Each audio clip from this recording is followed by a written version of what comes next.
sababu ya uzima, ni asanti kwa sababu ya uhai, ni asanti kwa sababu ya afya, na ni asanti kwa sababu ya jinsi ulivyo mwaminifu. Mungu wetu na Baba wetu uliye juu mbinguni, wacha jina lako likatukuzwa, ufalme wako ukainuliwa, na ukawa Bwana wa mbinguni umetukuka katika kiti chako cha enzi, kwa sababu umetosha. Baba wetu wa mbinguni, wacha tuinuliwe milele juu ya mifupa zetu, juu ya akili zetu, juu ya maisha yetu, juu ya kutembea kwetu na juu ya kukaa kwetu, waje utukufu wako. Jehova, tunakupenda na tunakuabudu na tunakuinua na tunakupa heshima na tunakupa utukufu, ni kwa sababu ni wako. Asante Almighty Father, sababu tunakupenda wakati wote na siku zote na muda wote. Tunapoendelea na ibada yako, tunaomba wanayesikiza wakiwa mbali, wakiwa karibu, Yesu ukawakumbuka. Walio wagonjwa, wasiyejiweza, Bwana wa mbinguni, wana chakula, wana kinywaji, Yesu ukatukumbuka. Nakuomba hata ukizidi kutupa mvua, utupe mvua wa amani, mvua wa furaha, na mvua ambapo ni wa Bwana mwingine wa baraka, katika jina la Yesu Kristo, kwa ajili wewe ni Mungu. Tunaikuwekea taifa letu la Kenya mkononi mwako, tunaiombea amani yako, tunaiombea furaha yako, tunaombea mji wetu wote amani, tunaombea Kenya yetu yote amani, tunaombea viongozi zote amani, kwa ajili ya utukufu wako na kwa ajili ya wema wako. Baba, tuomba utusaidie, utupe amani, utulinde, utuhifadhi na utusaidie kwa ajili ya utukufu wako na kwa ajili ya rehema zako. Tunahitaji rehema zako. Tunaombea Bwana wa mbinguni, Bwana wa mbinguni, taifa letu lote kwa ajili ya utukufu wako. Tunaombea hata walemavu, wasiojiweza, wanayekula chakula chini, wana hata chakula, Bwana wengine, utukumbuke na uturehemu. Tunapoendelea ibada yetu, hapo ni asubuhi ya leo, tunakuhitaji, na mchana wale wanayepita barabara, wanayeingia kanisa, wote wanayetembea mahali pote, tunaomba neema yako na nguvu zako zikawa juu yetu na ukatuongoza. Asante wa maisha umetosha, sifa zako kwa jina kuu la Yesu aliyetarajia Mwokozi, tuomba na kuamini. Amina. Naomba niwashike ugeni kwa neno la mchana wa leo. Kitabu ambao cha Luka mlango wa 5 mstari wake ni verse number 12. Naomba nisomewe. Mstari wa 12 nasema hivi: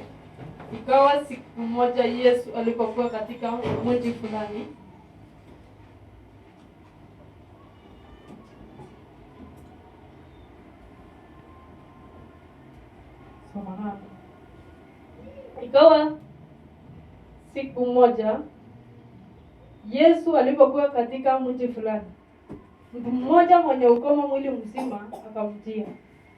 Alipomwona Yesu, alianguka chini mpaka uso wake ukagusa ardhi.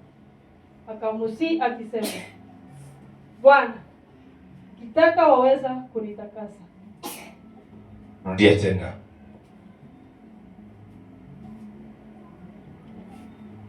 Luka 5 mstari wa 12 nasema hivi: ikawa siku moja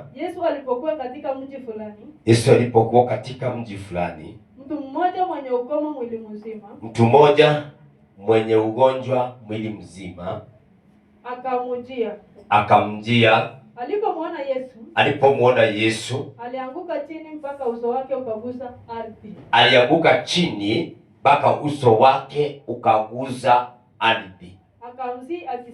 Akasihi Kristo akisema, Bwana, ukitaka waweza ukanitakasa. Asante. Maandiko haya nataka kuhubiri, ama naomba tusemesane kuhusu kuondolewa ukoma na Bwana.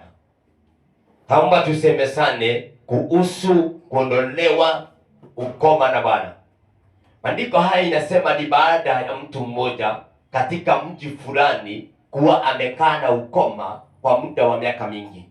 Na alipokuwa amekaa na ukoma katika muda wa miaka mingi, akawa ya kwamba angehitaji kuondolewa ukoma, naye Yesu amepita karibu na yeye, sababu huyu mtu alijua kwamba ile shida ako nayo ya hii ukoma ako nayo ni ukoma ambao akaweza kusaidika. Maandiko inasema kwamba alianguka chini kifundifudi mpaka uso wake ukagusa mchanga.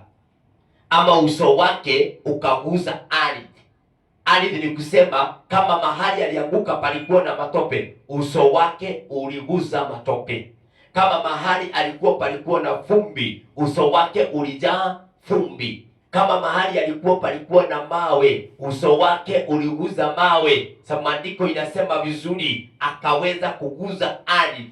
Ardhi inamata na mahali umepigia magoti. Yaweza pigia magoti mahali kuna nyasi, utaguza nyasi. Waweza pigia mahali pako na ukame, mahali pako na changalawe, utaweza kuguza changalawe. Waweza piga magoti mahali ambapo kuna jua ambao ni ukame, waweza kuguza mawe mahadiko katika uso. Lakini hii inatufunza jambo gani? Inatufunza Kristo Yesu hako na uwezo wa kukondolea ukoma yoyote. Cha muhimu ni wewe kuweza kunyenyekea, sababu huyu mtu kitu ya kwanza hakujihesabia laiti, alinyenyekea miguuni za Mungu, alinyenyekea.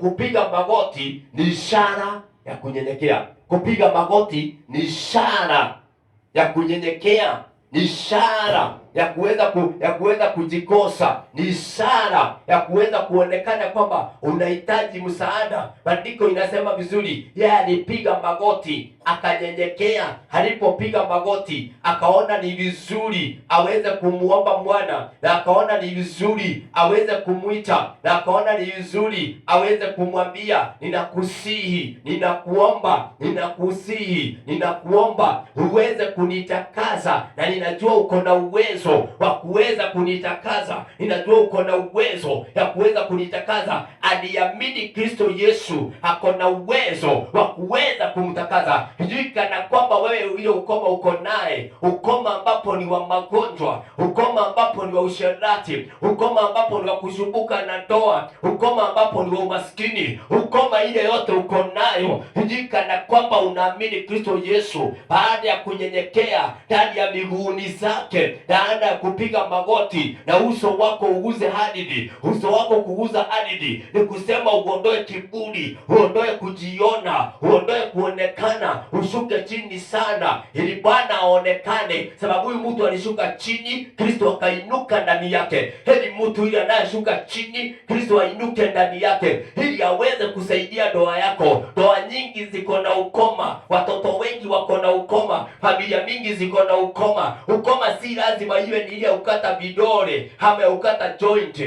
ama ukata kila mahali pako na joint. Ugonjwa, wakati tunaongelea ukoma, tunaongelea ukoma kwa njia tofauti tofauti. Kuna ukoma ambao uko ndani ya boma, haina amani, ni kelele, hiyo ni ukoma na imekaa hivyo. Kuna ukoma mwingine katika familia ambao ni utasa, hakupatikani watoto, hiyo ni ukoma. Kuna ukoma mwingine katika familia iko na magonjwa ya ukoma, kama ugonjwa wa kansa ni ukoma, ugonjwa ambao ni wa sukari zimekuwa zimeambukizanwa, ugonjwa ambao ni wa kupiga roho. Hizo ni magonjwa za ukoma, na uko support kuambia Bwana unahitaji rehema zake. Naongelea mtu ambao ni mgonjwa, nikwambie Yesu anaponyesha hizo maukoma. Bwana anaponyesha hizo maukoma, Bwana anaondoa hizo magonjwa. Sababu huyu mtu alipojua Yesu alikimbia, akaenda akapiga magoti, akakimbia akaenda kama ameguza amepiga magoti akaguza, yani alinyenyekea kiasi ambao aliona aguze ardhi. Hebu jaribu kupiga magoti, uso wako uguze chini. Huyo mtu amejikosa kabisa. Na tujaambia kama alikuwa mtu mkubwa, tujaambia kama alikuwa mtu mdogo, tujaambia vile yako, lakini tunaambia kwamba alipiga magoti mpaka kwa ardhi, kusema mpaka kwa mchanga. Alipiga magoti mpaka kwa mchanga na akaweza kuanguka chini kifundifundi, naye ukoma ile alikuwa nayo ikaweza kumuondoa, akaweza kurehemiwa na kuondolewa na kuchenjiwa maisha na kuwa na maisha mengine na Bwana kumsaidia. Wewe sijui umekaa na ukoma, wa mashida zile uko nazo miaka ngapi? Je, umekaa na ukoma wa mashida zile uko nazo miaka ngapi, muda gani na kiasi gani ambao tuko kwa Yesu? Ambia Bwana, hii ukoma nimeubeba ya kutosha. Hii ndoa nimeibeba ya kutosha. Naomba Bwana unibebe. Naomba Bwana unisaidie. Naomba Bwana uniongoze. Naomba Bwana unisaidie. Hii ndoa imenishinda. Magonjwa nimekuwa na magonjwa. Nimeweka radio madawa. Nimekuwa kama chemistry. Bwana nisaidie. Ukoma huyo magonjwa toka kwa mzee, naenda kwa mama, toka kwa mama inaenda kwa watoto. Sasa ni vizuri tuombe Bwana katika boma zetu, atuondolee maukoma katika ndoa zetu, atuondolee maukoma katika kutembea kwetu, atuondolee maukoma, atuweke katika maisha ambapo ni maisha mazuri, na aweze kutusaidia, na aweze kutukumbuka, na aweze kuturehemu, akituondolea maukoma au ondolee maukoma mpaka taifa letu la Kenya. Atupe tu amani, atupe mpaka mvua ya amani, mvua ya upendo, mvua ambao itakuwa haiui watu, mvua ambao itakuwa ni ya kuweza kutupea mimea ama kutupa chakula katika jina la Yesu Kristo, na ajili atusaidie, atupe amani. Ni vizuri wakati mwingi sisi kama wanadamu kwa kwamba wakati mwingi tunaenda kwa magoti. Kuna kitu mzuri kama maombi. Enda tu kwa magoti tu, naambia Bwana akusaidie. Hata ukiwa kwa bwana yako, kwa boma yako, shika familia yako, wewe mume uko mahali pale, omba na mke wako, omba na watoto wako, ombea familia yako, ombeni pamoja kama familia, ombeeni watoto wenu, ombeeni watoto wenu, ombeeni watoto wenu, neneeni watoto wenu baraka. Wacha tuwe na nimi za kubariki, wacha tuwe na nimi za kubariki, wacha tuwe na nimi za kubariki, wacha tuwe na nimi za kubariki. Tuache kuwa na nimi ambapo ni za kuongea mambo si ya kubariki, na Bwana atatulinda. Naomba Mungu wa amani awalinde, awahifadhi, na neno hilo tuombe tu Bwana atuondolee maukoma katika boma zetu. Naamini kwamba Kristo Yesu atakuwa pamoja nasi na atatulinda. Asanteni, Mungu wa amani awabariki na watende mema. Thank you.